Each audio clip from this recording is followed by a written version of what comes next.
there were two Greek words that we translate as eternal or eternity, and they're different. One of them is called Aionios, and that's the Greek word from which we get the English word eon, an eon, because that eon, it just gets translated through Latin and comes into English as eon. And an eon is a long period of time. And you can speak of eons when sometimes in the Bible, it's translated as age, a whole age. And so when we sometimes have that rather biblical expression, unto the ages, or ages and ages, we say it in English, it's ages and ages ago. You can use aion, the noun, or Aionios, the adjective, in that sense. So it means a long period of time. Now, in Greek, classical Greek, Aidios really means forever. It's much stricter, tends to be used for infinite lines, the size of the whole universe, when they believed it was infinite. Some in antiquity believed it was finite, but so it really had a special use. And in the Bible, it's very uncommon. It's only used twice in the Septuagint, the Greek translation of the Hebrew Bible, and twice in the New Testament. So when ion is used, so for example, to say it's as old as the mountains, and you saw that Ionios, well, you obviously don't mean infinite. You don't mean eternal, because the mountains were created. The world is not eternal. It has a beginning and an end, but it is an age. We can speak of the age of Aquarius and so on, but this is larger. And in Christianity, one often thinks of a whole ion, a whole age, a whole epoch. And if you want to think of people's punishment being Ionios, it could very well mean in that age. And why this becomes important is that some in antiquity who are saints, Origen's theses were condemned, but Gregory of Nyssa was never. He's a recognized saint. And they believed that at the end of time, everyone would be saved.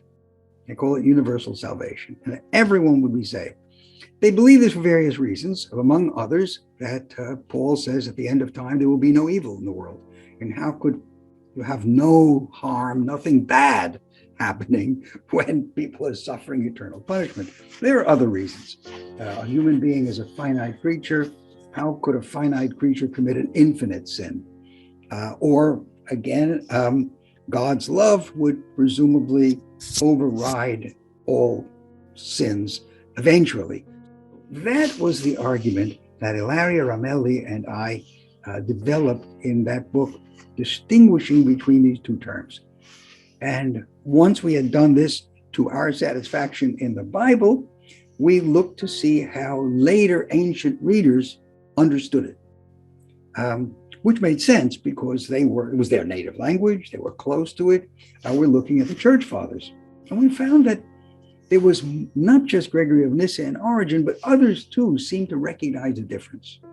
They seemed to be aware that these two terms weren't the same. Now, when you go into Latin, you have a problem, because Latin, like English, translated them both as eternal, for which in Latin the word is aeternos. It's the same word we get eternal.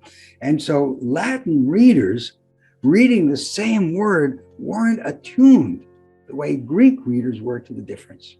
And that, we argued, was part of the reason why the problem arose. There were other reasons. At certain periods in history, people become very discipline-oriented, especially when they're threatened.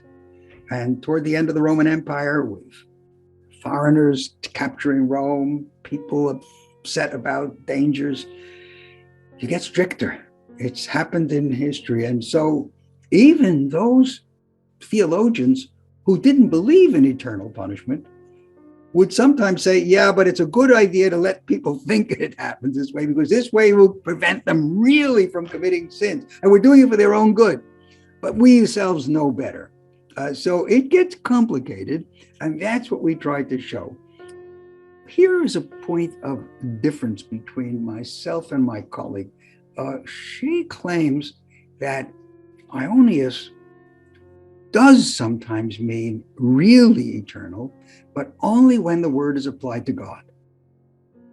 And I differ. not because I don't think God is eternal. On the contrary, I think God is eternal. Of course, is represented as eternal in the Bible. There's no doubt about it. But rather because in those contexts, we're talking about God in the long term. So they are using these terms of God when thinking that we want to suggest a very, very long time. And possibly one of the reasons is that in Christian doctrine, the world as we know it has a beginning and an end. And so if I want to say forever, but I'm talking about this world, I don't really mean infinite.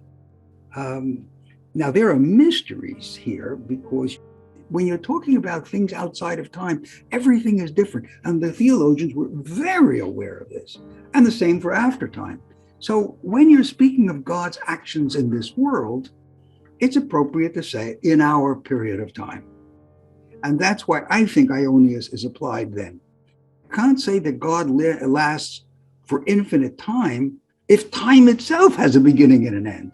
Well, these are complicated, but that's where I think my friend Ilaria Ramelli wouldn't really disagree with any of this, but I think it's easier to think of Aionios as always meaning everlasting in worldly terms. When you think of God, you're speaking of something beyond that. Let me add that I still believe in the way that my colleague and friend Ilaria does not. We differ on this too. I think there's still room for debate on the texts. There's no question but that many church fathers believed in universal salvation. They say so. Gregory of Nyssa believed that even Satan would be saved. So, and he says so. So that's not in doubt. When ancient writers don't say so explicitly, then we have to look at the way they use the words. And of course, then it's a matter of interpretation. I think in many cases, we are dead right. They really do believe in universal salvation. You need some debate. Of course, if Jesus had come out in the Gospels and said, punishment is finite, in the end, everybody will be saved, there would be no debate. No one would ever disagree. And the issue for interpretation is always, intelligent people aren't going to draw these things out of nothing. And that's why we needed such a long book with so much detail, because we were building a case. You have to build it on one after another doctrine, as happens with all cases of interpretation where there's legitimate room for argument. So do I think there is room still for argument? Yes, I do. I don't think that I continually look at people who want to argue the other side of the picture, but I think that the case for the biblical authority for universal salvation can be made. And in addition, that many of the church fathers understood it just that way. I think that case can be made. And I also inclined to think it's a more humane interpretation. I engaged in this as a scholarly project, but when people I've talked to and meetings I've attended discuss this, they come at this with a much more personal perception. Am I to believe that for all eternity, people I have loved are being subject to the worst conceivable kinds of punishments, unimaginable, a total unendurable pain forever and ever and ever, without any intention of their getting better, without any intention of improving them, just punishing them for the slips and falls and mistakes they made in this life? This tormented people.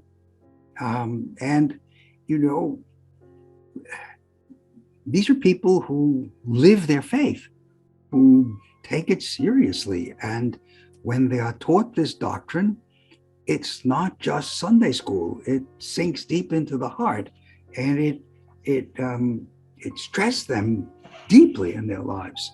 So when meeting such people, I realized that there's an urgency to this kind of argument.